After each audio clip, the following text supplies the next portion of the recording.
El siguiente segmento tiene contenido o opinión.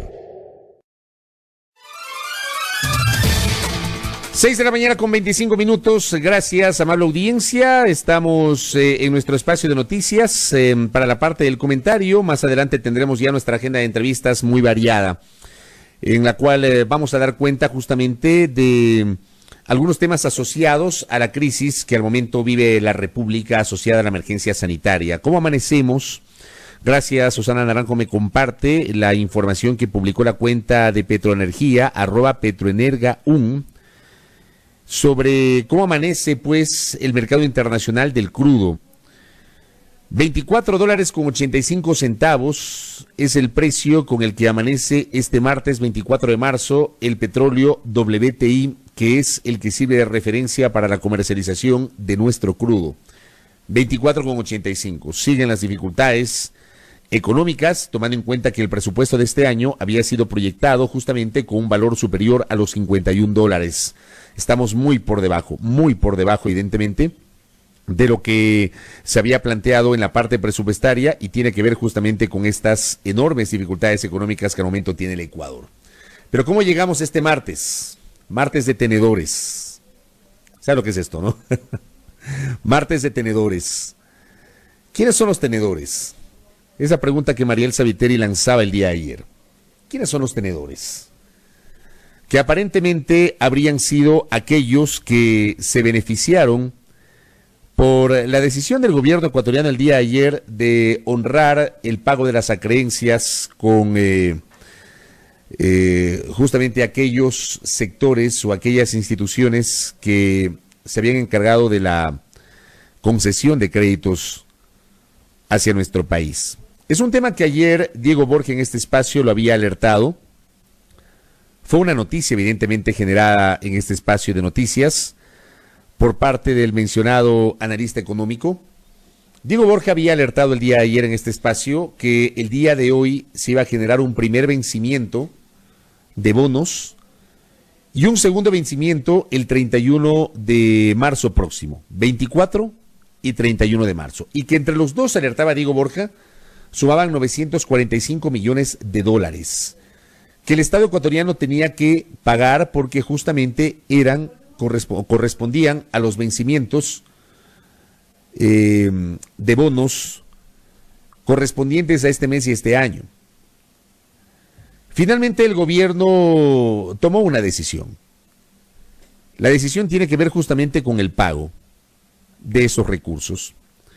Diario Expreso daba cuenta justamente en su nota periodística que Ecuador renegociará pagos de deuda externa y suscribirá un nuevo acuerdo con el Fondo Monetario Internacional. Es el reporte que generó el periodista Sebastián Angulo en Expreso. Lo que dijo ayer el ministro de Finanzas, señaló que el gobierno buscará reprogramar pagos de deuda para aliviar la presión financiera y seguir manteniendo acceso a financiamiento. El Ecuador necesita en este momento tomar decisiones que le permitan, por un lado, aliviar la presión financiera que tiene y por el otro, mantener acceso a las fuentes de financiamiento. De lo contrario, va a ser muy difícil, imposible atender la emergencia, dijo Martínez. El ministro sostuvo que el gobierno entablará conversaciones con acreedores comerciales y bilaterales en los próximos días a fin de implementar una reorganización consensuada de los pasivos pendientes. Dijo que ello permitirá liberar recursos para atender la crisis sanitaria y mantener el acceso a las fuentes de financiamiento. Y adelantó que hoy, 24 de marzo, el gobierno ecuatoriano pagará el saldo pendiente de $324 millones correspondientes a los bonos 2020. Empero el titular de Finanzas anunció $2.000 millones en financiamientos que supuestamente están negociados o comprometidos. O sea, según el gobierno, había que pagar esos 324 para asegurar que pueda prosperar esta negociación para obtener estos $2.000 millones en financiamiento. Como una especie de señal positiva, dicen las autoridades, para los acreedores internacionales. De esa cantidad, ha dicho el ministro, $500 millones corresponderán al Fondo Monetario Internacional y 500 millones más a 3 organismos multilaterales, el Banco Interamericano de Desarrollo, BID, el Banco Mundial y la CAF, a los cuales se sumarían $1.000 millones más de deuda con China. Finalmente no hubo ningún tipo de negociación, al menos lo entendemos así, no hubo ningún tipo de negociación para que los acreedores nos esperen frente a una coyuntura, como digo, era lo lógico, era lo que se hubiese esperado, era lo sano. En medio de una crisis económica muy compleja que estamos viviendo, asociada a hoy la presencia del coronavirus COVID-19 en el Ecuador, pero que ya venía arrastrando nuestro país desde hace algún tiempo atrás, a partir, por ejemplo, del no cumplimiento del Estado ecuatoriano de varias de esas condiciones tan cerradas y tan inflexibles del Fondo Monetario Internacional. El activista político Fernando Villavicencio publicó ayer, y doy lectura a este tuit porque me parece que va en el contexto justamente de las dudas que todos tenemos sobre lo que se resolvió ayer. Dijo Fernando Villavicencio, prefirieron pagar 320 millones de dólares de los bonos 2020 y enriquecer a un grupo de negociantes, los tenedores, a cambio de entregar estos recursos para atender a las víctimas del COVID-19. Dijo también ayer el analista económico y expresidente de la Asamblea Constituyente Alberto Acosta Espinosa. El presidente Lenín Moreno prefirió atender la deuda y no la salud. Paga 324 millones de dólares de bonos Global 2020 equivalentes al 100% del valor nominal, cuando en el mercado internacional nuestros bonos se cotizan al 35%, hay una diferencia de 185 millones de dólares a favor de los tenedores privados. ¿Quiénes son los tenedores que se beneficiaron de ese 100% del valor nominal, como ha dicho Alberto Acosta Espinosa en las últimas horas? Más allá de eso, porque digo, el común de los ciudadanos probablemente no entendemos las lógicas del mercado internacional respecto del manejo de los bonos, de la posibilidad de que haya sectores que, dependiendo de las coyunturas, se enriquezcan o puedan ganar por esas inversiones realizadas. El tema de fondo es que nos podrán explicar lo que quieran. Creo yo que los ciudadanos de a pie, quienes no necesariamente tenemos trabajo en relación de dependencia, quienes todos los días tratamos de generar actividad productiva desde nuestros respectivos espacios,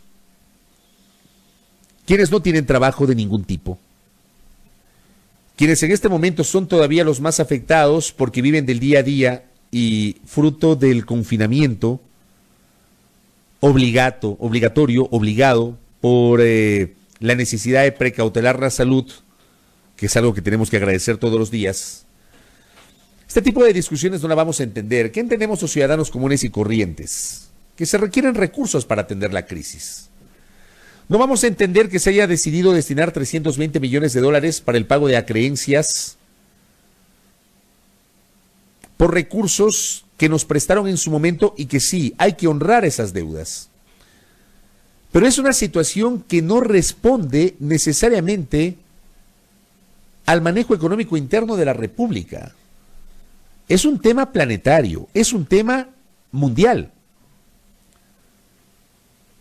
He leído, por ejemplo, decisiones que se han adoptado en otros países. Y ayer, por ejemplo, daba cuenta, lo informaba la cuenta Twitter del canal internacional de noticias RT, que Alemania, por ejemplo, va a generar la más grande inversión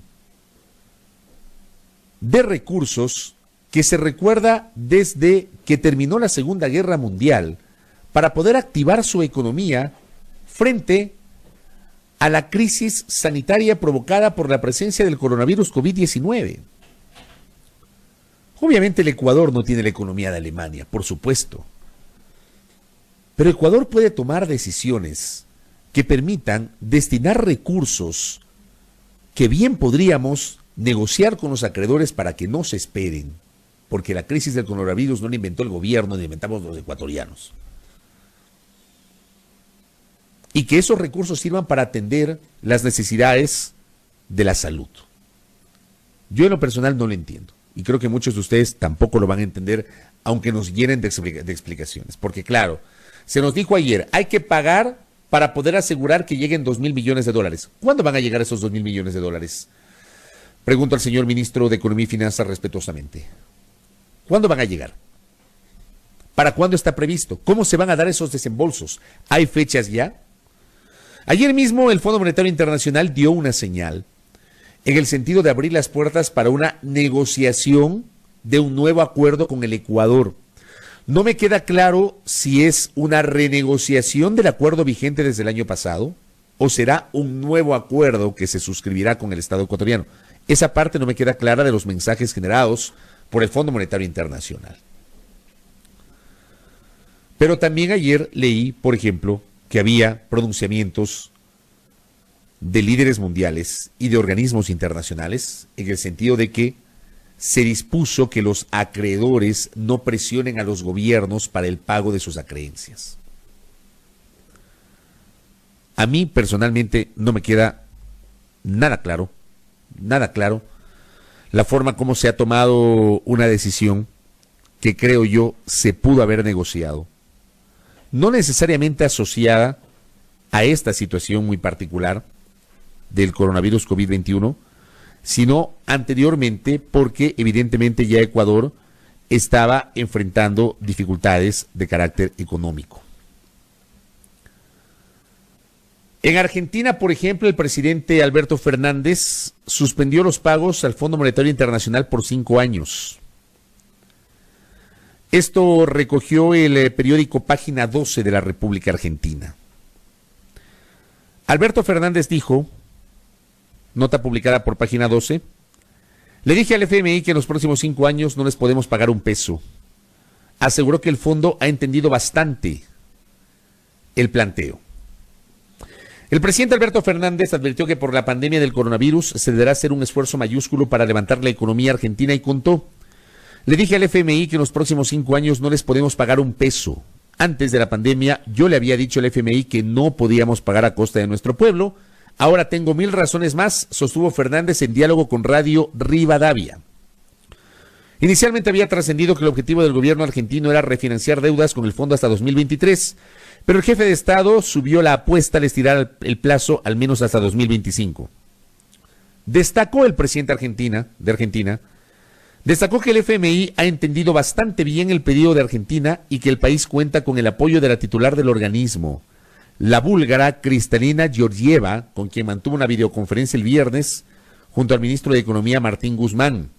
Dijo que se ha dado un paso muy importante tras la charla que mantuvo con la titular del fondo. Hemos hablado con Georgieva y es muy impactante ver el nivel de coincidencia que tenemos sobre los problemas de la pandemia que la pandemia genera también en materia económica.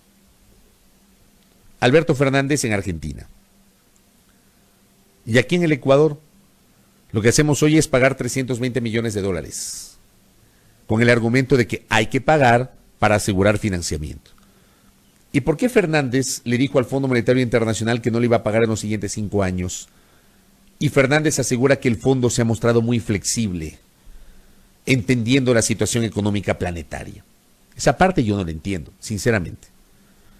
No soy un analista económico, no soy un especialista en bonos. Soy un ciudadano común y corriente que tiene la oportunidad de ejercer el periodismo. Y con base en aquello, me expreso a través de estos micrófonos y planteo públicamente esta inquietud. ¿Por qué en Argentina sí y por qué en el Ecuador no?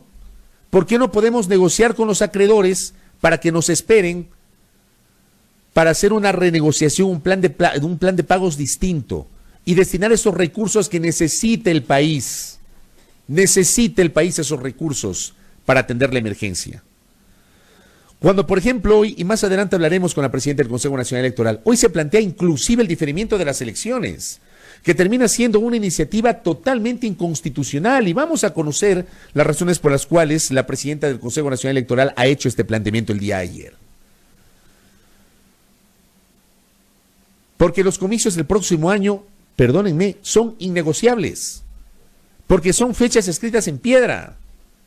14 de mayo debe posicionarse una nueva Asamblea Nacional, porque el periodo de la actual Asamblea constitucionalmente vencerá el 13 de mayo del próximo año. Y el 24 de mayo del próximo año deberá posesionarse un nuevo gobierno, porque el actual terminará sus funciones el 23 de mayo del 2021. Pero hoy nos dicen que hay que aparentemente analizar la posibilidad constitucional de diferir las elecciones porque esos recursos habrá que asignarlos justamente para enfrentar la emergencia. Yo sinceramente no lo entiendo. Se prioriza el pago con los acreedores, no se negocia con los acreedores para que nos esperen y por otra parte plantean un diferimiento de las elecciones, cosa que es totalmente inconstitucional. Sin ser especialista en materia constitucional, simplemente lean la Constitución. Claramente en la Constitución dice que el presidente de la República tendrá un periodo de 4 años, que los legisladores tendrán un periodo de 4 años. No dice que se podrán ampliar esos periodos. Eso no establece la norma constitucional. Por eso el año anterior, cuando se dieron las elecciones y en la provincia de Los Ríos y en algunos cantones de la provincia de Manabí no se lograron proclamar antes del 14 de mayo los resultados, el 14 de mayo la prefectura de la provincia de Los Ríos y la mayoría de cantones de esa jurisdicción provincial se quedaron sin autoridades porque quienes estaban justamente al frente de la prefectura y de las alcaldías no podían prorrogar sus funciones porque eso no establece la Constitución. Y hoy se plantea esto hablando justamente de las dificultades presupuestarias que tiene la República. O sea, tenemos dificultades presupuestarias para unas cosas, pero no tenemos para pagar a los tenedores de la deuda y permitir que se beneficien al 100% del valor nominal como se ha denunciado. Yo sí quisiera una explicación mucho más profunda con una simple inquietud que he generado en esta mañana. Quiero saber cuándo van a llegar los 2.000 millones de dólares que se han comprometido, los plazos, las condiciones que debe cumplir el Estado ecuatoriano. De verdad, no lo comprendo. Creo que no lo vamos a entender en estas circunstancias. Cuando tenemos médicos que están denunciando que no tienen insumos, cuando ayer, por ejemplo, que esto también llamó la atención y con esto cierro el comentario, no es un tema menor. Ayer el señor ministro de Salud en su primera intervención pública, el doctor Juan Carlos Ceballos, que esperamos que le vaya bien, conocemos de su trayectoria, es un científico de quilates, que tiene por primera vez la posibilidad de incursionar en el sector público en un momento muy complicado y ojalá que le vaya bien. Porque si le va bien a él, nos va bien a todos. Ayer reveló que era falso que iba a llegar justamente durante la jornada de este lunes al país 2 millones de pruebas para efectuar o para detectar el coronavirus COVID-19, que no se habían iniciado ningunos procesos y que por ahora se ha importado 200.000 dosis o test que van a llegar en el curso de esta semana. Asegura que por ahora hay recursos para atender la emergencia. Sin embargo, la semana anterior tuvimos reclamos por parte de los médicos. ¿Hay o no plata en la caja fiscal? ¿Es un problema de ejecución o es un problema de recursos? Sinceramente, uno no se explica este tipo de cosas. Ojalá que el día de hoy se abunden en explicaciones. Si por pagar hoy 320 millones nos van a dar 2.000 millones de dólares, sería bueno saber si ya están listos esos desembolsos. ¿Y cuándo van a llegar? Porque esa plata necesita el Estado hoy. Hoy. Para fin de mes, que será el próximo martes, los servidores públicos requieren el pago de sus salarios. Van a requerir el pago de sus salarios. Porque mucha gente, fruto del aislamiento domiciliario, ha tenido que quedarse en su casa y no ha podido hacer actividad productiva. La única manera de dinamizar la economía es pagando los sueldos a tiempo. Pagados los sueldos a tiempo, la gente podrá ir al supermercado, o podrá ir a la tienda del barrio, o podrá ir a la farmacia, en esa situación de aislamiento domiciliario que tenemos.